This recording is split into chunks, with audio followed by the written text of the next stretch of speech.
जय हिंद साथियों, स्वागत है आप सबों का एक बार फिर से हगल केमिस्ट्री के इस यूट्यूब प्लेटफॉर्म पे, जहां हमने लास्ट लेक्चर में देखा था जो trends of ionization energy in periodic table. ठीक है, उसके शॉर्ट ट्रिक भी हमने देखे थे, जो आयोनाइजेशन एनर्जी किस तरीके से पीरियोडिक टेबल में बदलते हैं। ठीक है, आइए देखते हैं अपना नेक्स्ट टॉपिक जो है बहुत ही इंटरेस्टिंग है, इलेक्ट्रॉन गेन एंथैल्पी या फिर इलेक्ट्रॉन एफिनिटी। ठीक है, समझिएगा इलेक्ट्रॉन गेन एंथैल्पी और इलेक्ट्रॉन एफिनिटी को, जैसा कि अपने को नाम से ही क्लियर लग रहा होगा, जो इलेक्ट्रॉन एफिनिटी का मतलब क्या होता है। देखना, नाम से ही अपने को समझ में आ रहा होगा, जो इलेक्ट्रॉन एफिनिटी का मतलब क्या होता है। इलेक्ट्रॉन एफिनिटी का मतलब क्या होता है, जिसके पास इलेक्ट्रॉन के लिए अफेक्शन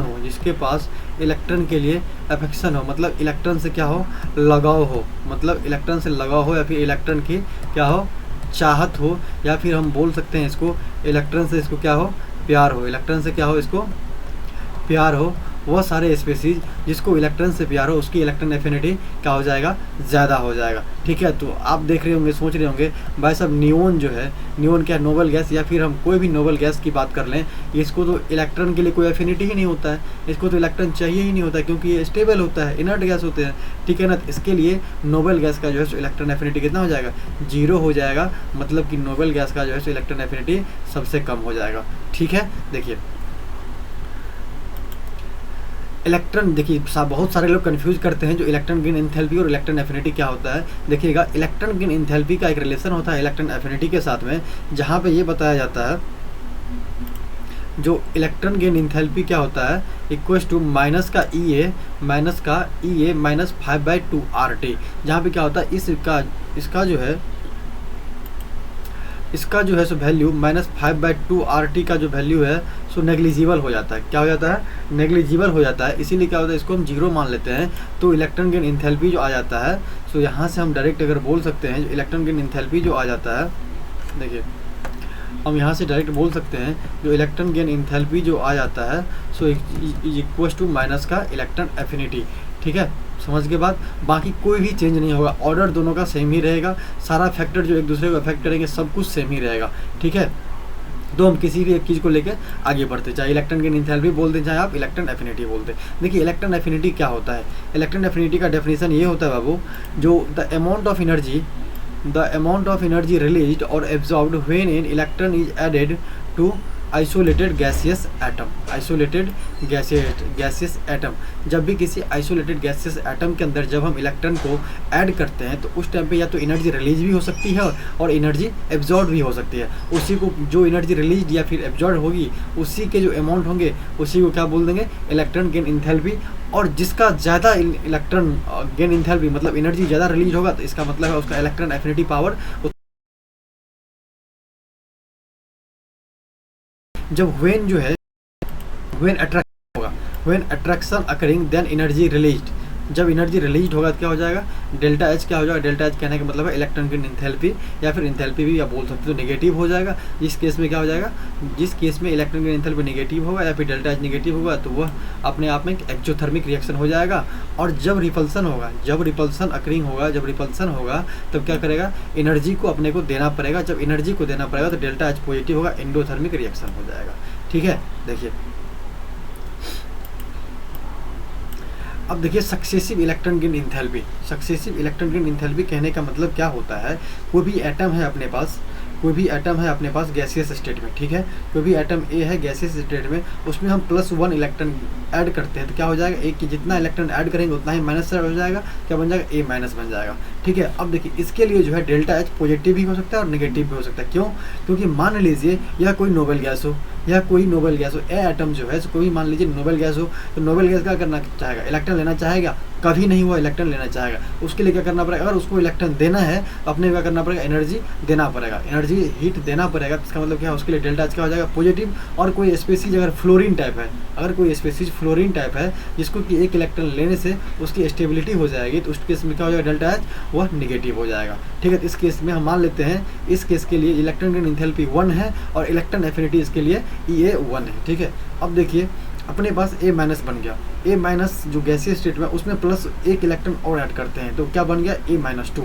इस केस में जो है सो हमेशा डेल्टा H जो है पॉजिटिव ही होगा। क्यों? क्योंकि अगर किसी भी स्पीसीज के पास माइनस चार्ज है और उसमें इलेक्ट्रॉन और ऐड कर रहे हैं, मतलब इलेक्ट्रॉन के पास भी क्या है, माइनस चार्ज है।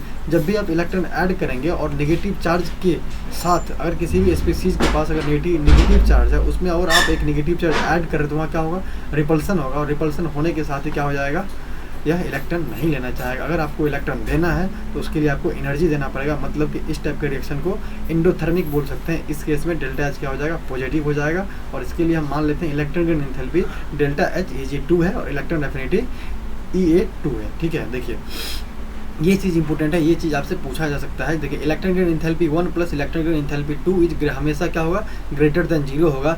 But electron affinity 1 plus electron affinity 2 हमेशा क्या होगा, लेस देन 0 होगा। क्यों? क्योंकि एक दूसरे का क्या है, अपोजिट है। देखिए हम अभी पहले पढ़े हैं, अभी तो पढ़े हैं ना। क्यों?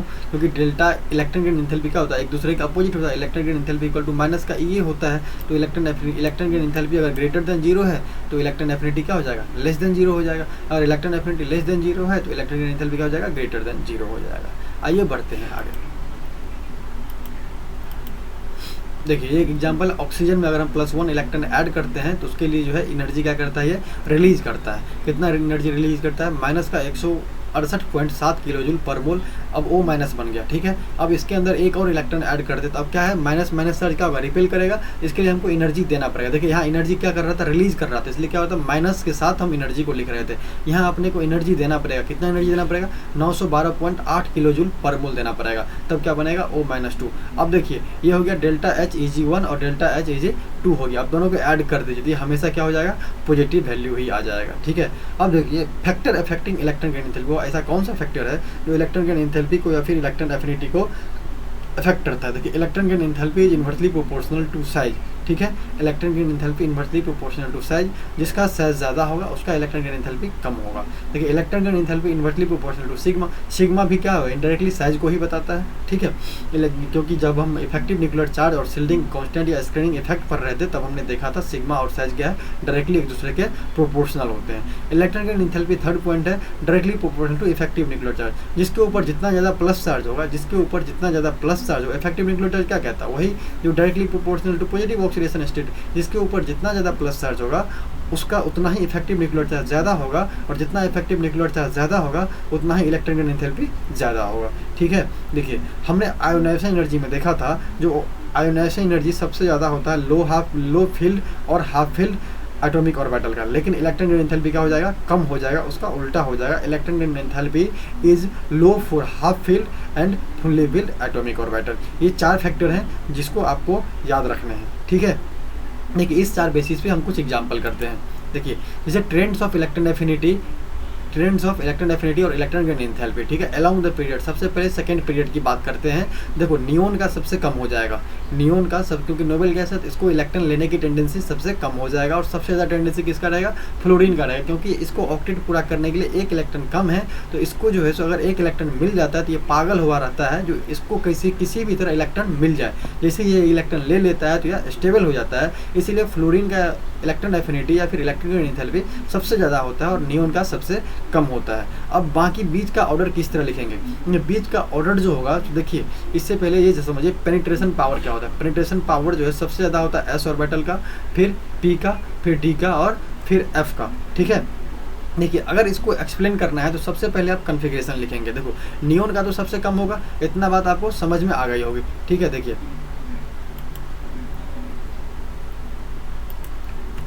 सबसे पहले हम ले लेते हैं फ्लोरीन। ठीक है, देखो फ्लोरीन जो है तो इसका एटॉमिक नंबर कितना होता है, 9 होता है। तो देखो अगर हम इसको लिख लें, क्या लिखेंगे, 1s2 2s2 2p5। ठीक है, इसका देखो वैलेंस सेल में कितना इलेक्ट्रॉन, 2 यहाँ और 5 यहाँ, टोटल कितने हो गए 7। अगर हम इसको 1 इलेक्ट्रॉन दे तो कितना हो जाएगा, 8, मतलब कि इसका ऑक्टेट पूरा हो जाएगा। इसका मतलब क्या है, इसका जो है सो इलेक्ट्रॉन एफिनिटी जो है सो सबसे ज़्यादा हो जाएगा, इसका इलेक्ट्रॉन एफिनिटी सबसे ज़्यादा हो जाएगा, सबसे ज़्यादा हो जाएगा इसका इलेक्ट्रॉन एफिनिटी। ठीक है, अब देखो जैसे मान लीजिए सेकेंड पीरियड का कंपेरिजन कर रहे थे हम, सेकेंड पीरियड का जो कंपेरिजन कर रहे थे तो उसमें कौन कौन आ रहा था, देखो boron, beryllium, carbon, nitrogen, oxygen, उसके बाद आ रहा था फ्लोरीन, के बाद नियोन। देखो नियोन का तो सबसे कम हो जाएगा, फ्लोरीन का सबसे ज़्यादा हो जाएगा। ठीक है, एक बार देख लो, ऑर्डर देख लो आप सही से। देखो यही था, ऑक्सीजन, लिथियम भी है, लिथियम, बोरोन, नाइट्रोजन, बेरिलियम। ठीक है, देखो अपने पास क्या है, लिथियम भी है, अपने पास क्या है, लिथियम भी है। तो सबका क्या करना है, कन्फिग्रेशन लिख लेना है। तो बताओ लिथियम का कन्फिग्रेशन किस तरह लिखोगे, hydrogen, helium, lithium, beryllium, beryllium, boron, carbon, nitrogen, oxygen, fluorine और नियोन आता है। ठीक है, देखो तो लिथियम का एटॉमिक नंबर कितना हो गया, 3, तो क्या लिख दोगे, 1s2 2s1 हो जाएगा। बेरिलियम का कितना हो जाएगा, 4, तो क्या लिख लोगे, 1s2 2s2। बोरोन का कितना हो जाएगा, 5, तो क्या लिख लोगे, 1s2 2s2 2p1। कार्बन का कितना हो जाएगा, कार्बन का अगर हम लिख लें,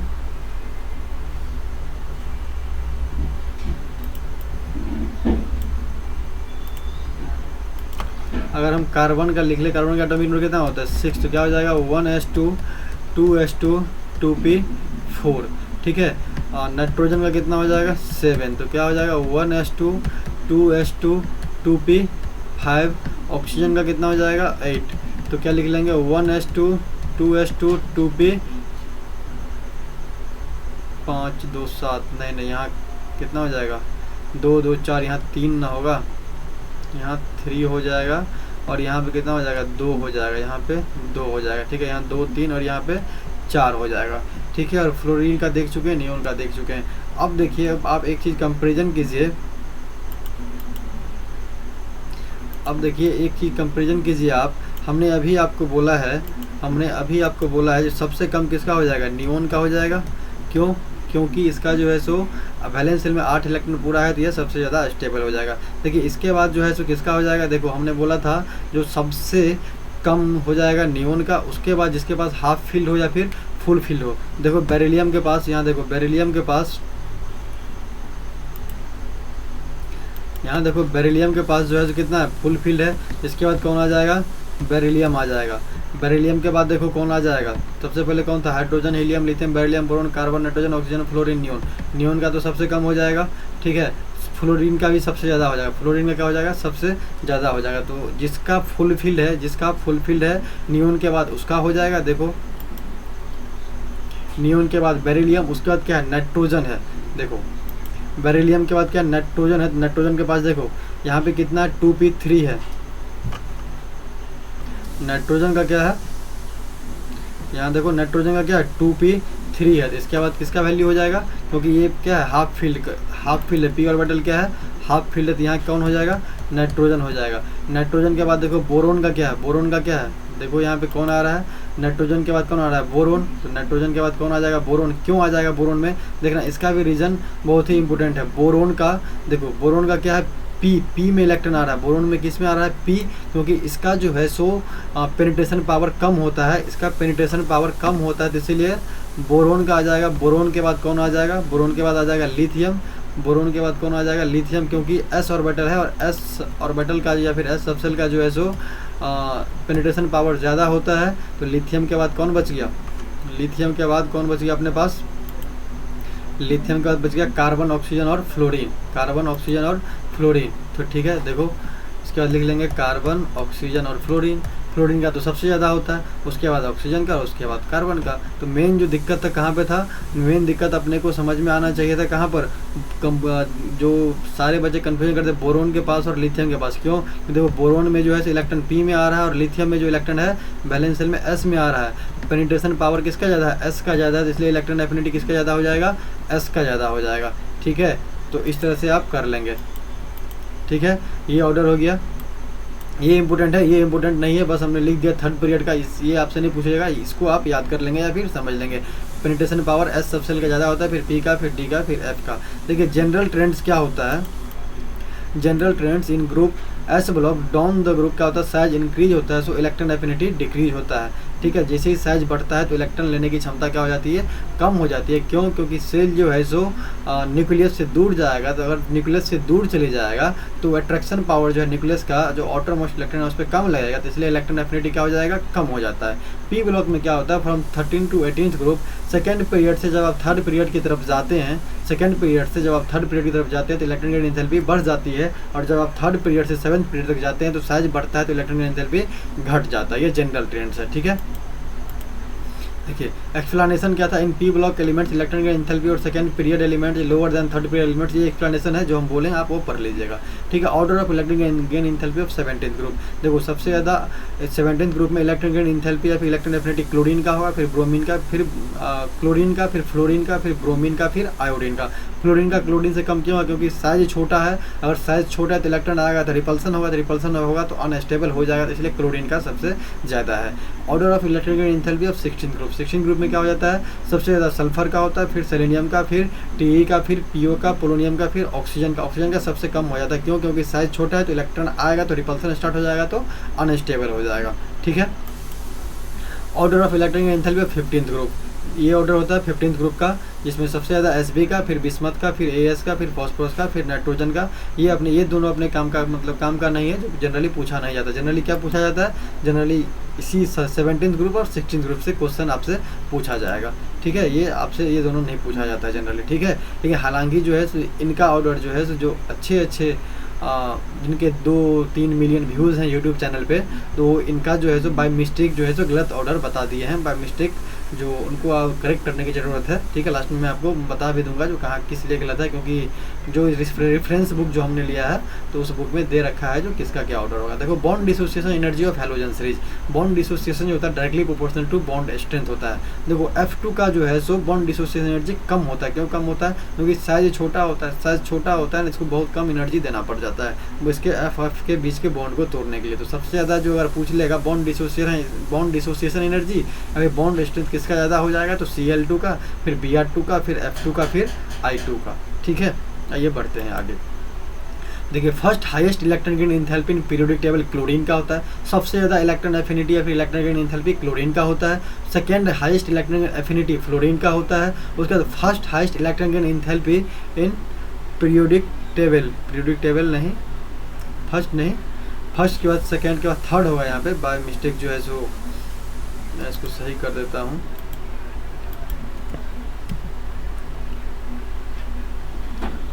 थर्ड हाईएस्ट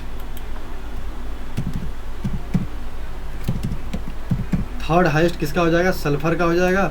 और फोर्थ हाईएस्ट किसका हो जाएगा, फोर्थ हाईएस्ट हो जाएगा नोबेल गैस का, ठीक है।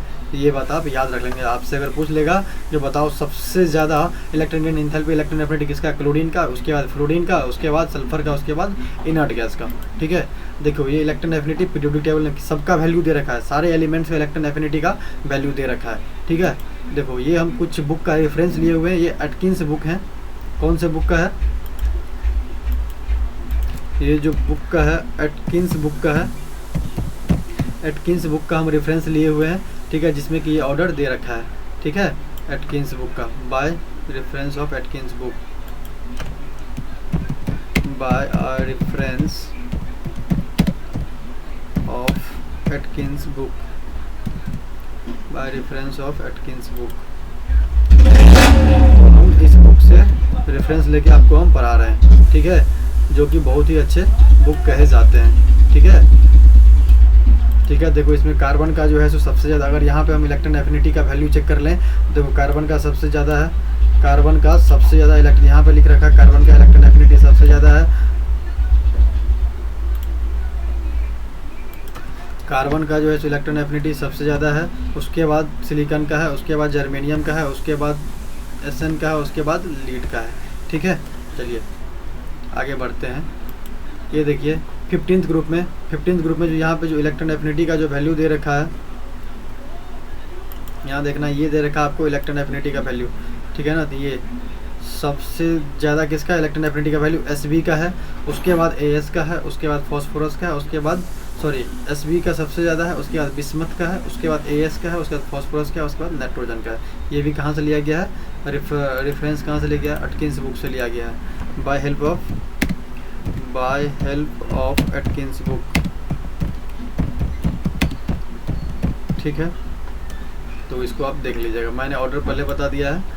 ठीक, तो ख़त्म करते हैं इस वीडियो को। इस वीडियो में हमने ये देखा जो किस तरह से इलेक्ट्रॉन एफिनिटी या फिर इलेक्ट्रॉन गेन एंथैल्पी जो है सो पीरियोडिक टेबल के अंदर जो है सो उसका ट्रेंड्स होता है, किस तरह से बढ़ता है घटता है या फिर किस और कौन से ऑर्डर फॉलो करता है। और 17th ग्रुप और 16th ग्रुप का ऑर्डर आपको मछली याद होना चाहिए, उसी से आपके एग्जाम में क्वेश्चन पूछे जाते हैं। ठीक है, मिलते हैं नेक्स्ट टॉपिक में इलेक्ट्रोनेगेटिविटी के साथ, शायद वो अपना लास्ट लेक्चर होगा पीरियोडिक टेबल का। ठीक है, फिर मिलेंगे उसके बाद किसी इंटरेस्टिंग टॉपिक के साथ। धन्यवाद यहाँ तक देखने के लिए आपको।